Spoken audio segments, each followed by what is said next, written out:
Өнгөрсөн 2 удаагийн иргэдийн төлөөлөгчдийн хурлын сонгуул, улсын хурлын сонгуул ер нь аль альнд нь оролцож байгаагүй.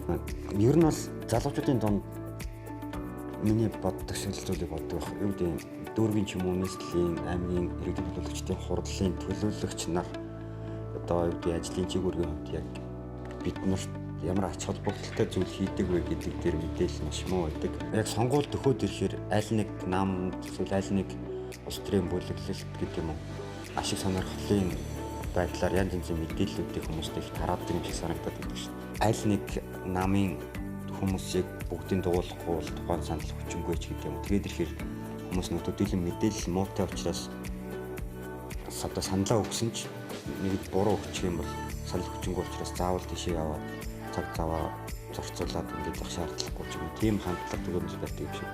Иргэдийн төлөөлөгчдийн хуралд ч юм уу гарсан төлөөлөгч нар нь ажлаа сайн хийдэг, дүүргээ аймгаа хөгжүүлэхэд яг ингэж сэтгэлээсээ оролцдог байгаад тэрний ажлынх нь үр дүнг тухайн иргэн бат гэдэг хүн мэддэг болчих юм бол дараагийн сонгуулиудад илүү идэвхтэй оролцох боломж нь бүрддэг шүү дээ.